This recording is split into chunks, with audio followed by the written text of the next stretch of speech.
Okay, folks, this is the analysis part of part one, the Tragedy and Hope book study.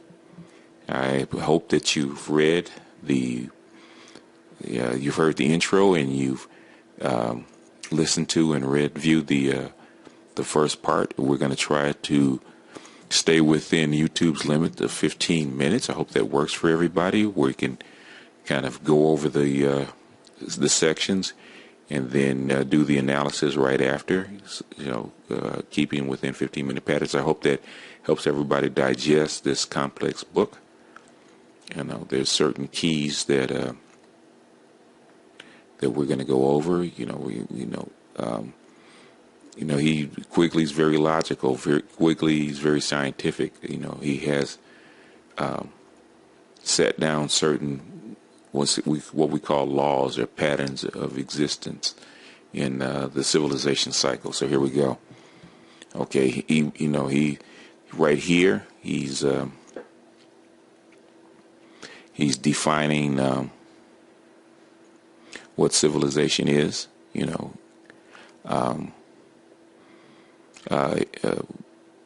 And now, he's saying that they come, he's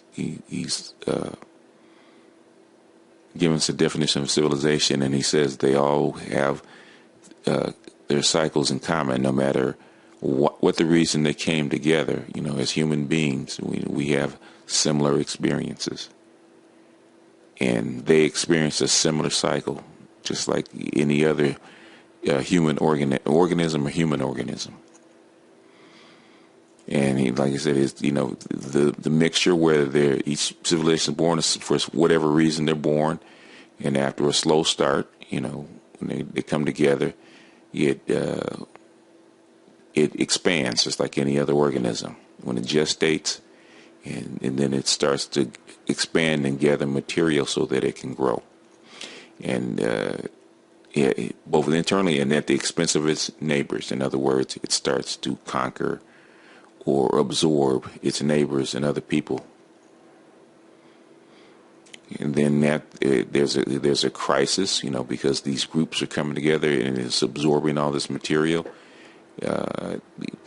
If it passes this stage and it reorganizes it, and it comes out different. In other words, it establishes itself. Its vigor and morale have weakened and become stabilized, and it's stagnant, and in other words, settled and consistent. And after a golden age of peace and prosperity, it starts to come apart. The internal crisis rises again, and at this point, for the first time, there's nothing else to hold this civilization together. Moral and physical weakness, which raises for the first time questions about the civilization's ability to defend itself against external enemies. Racked by internal struggles of social and constitutional character, weakened by loss of faith in its older ideologies, the concepts and precepts that brought the civilization together, by the challenge of new and incompatible ideas, it can no longer change and adapt. The civilization grows steadily weaker until it's submerged by its outside enemies, and it eventually disappears. It becomes material for somebody else. So now he's going to apply this form to Western civilization, and like I said, the form is just the beginning. It's not exact, but it's similar. And he's saying how how Western civilization started, and how he says the pattern changed, but we're going to dispute that.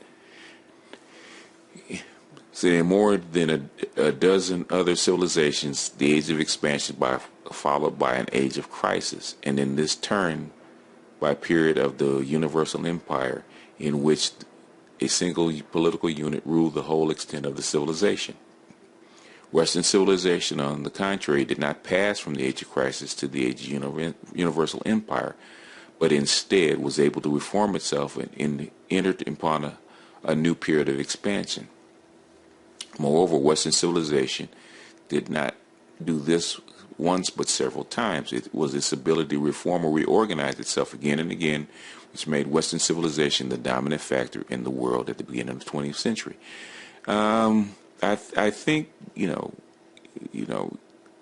his history is not exact, and I think this time period, what amount of time? I think we can probably see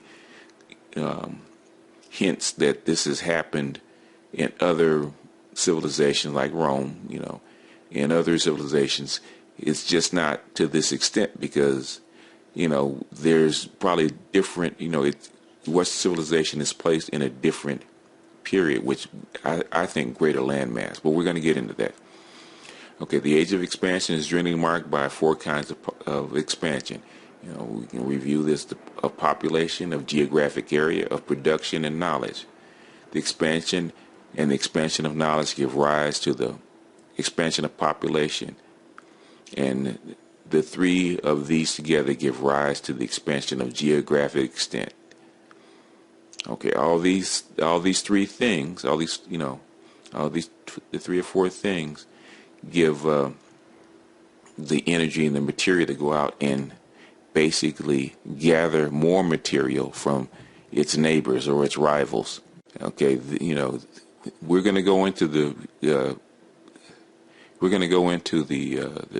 thing about the core, and about the core, a semi-peripheral area and a peripheral area. Okay, we're going to get into that because this is very important. It tells you, it gives you a hint of the cycle of the civilization, and it gives you a hint of where you are in a civilization, and what the next step is.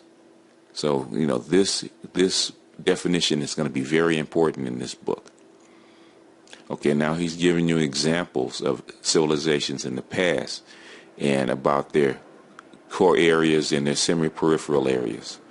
He gives about 6 or 7 different examples of what he's talking about. So, you can go back and review the tape now that you have some of the keys and listen a little closely. But he repeats this over and over again, especially in this first introductory chapter, because all this stuff is going to be important, because this is the groundwork, this is the blueprint of his theory.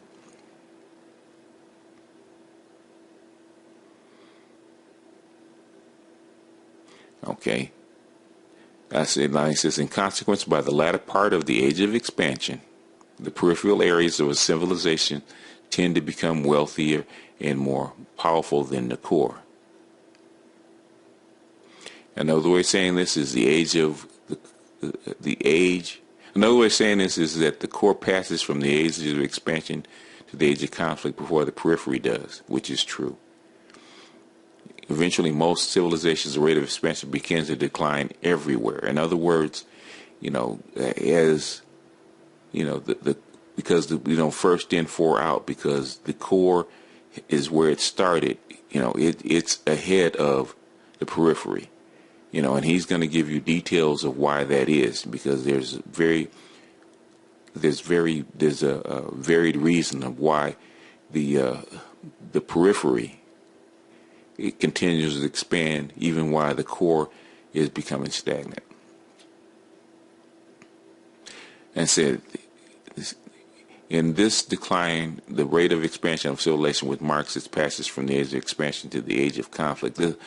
This latter is the most complex. The age of conflict is the most complex. When do you get into it? When do you get out of it? Is it cyclical? When does it stop? And that is it's the hardest thing to determine, because the age of conflict is the last step before you hit the golden age or the pinnacle. It is this period of declining rate of expansion. It is a period of growing tensions, class conflicts. It is a period of increasingly frequent and increasingly violent imperialist wars. It is a period of growing irrationality, pessimism, superstition, and otherworldliness. In other words, it's where all the problems come in this age of conflict. All these phenomena appear in the core area of the civilization, before they appear in the peripheral portions of the society. It's another key. It's one key to look for.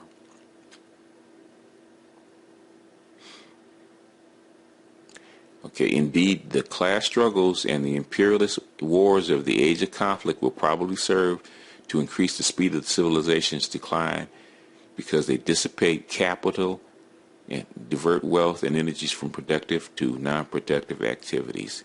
The civilization is starting to run out of gas. It's losing its dynamism. In most civilizations, the long-drawn agony of the age of conflict finally ends in the new period, which is the universal empire, which is the goal. This is the gold standard. When all the wars stop, and there's an age of peace within the civilization. As a result of imperialist wars of the age of conflict, the number of political units in a civilization is reduced by conquest. Eventually, one emerges triumphant. The age of the universal empire is very, very important because it is the Rosetta Stone. It is the goal of every civilization or every political unit to be that the part that rules the universal empire. And he gives other examples of what happened and it goes through the steps and like I said, gives his information about why he thinks his theory is valid. And this is the point where we're going to end part 1. Like I said, we're going to try to stay within YouTube's limits. We're going to hopefully cut this up in chunks. So, if this works for you, leave me feedback. If you disagree or you need some greater detail or I've missed something, because he's going to repeat a lot of these factors over and over again. So if you missed it the first time, like I said, it's on YouTube. Go back and listen to it again. Listen to the commentary again. Leave me some feedback. If you got other ideas, put it in so we can incorporate it. This is a long book, and it's going to be a lot of steps, and feedback would be good.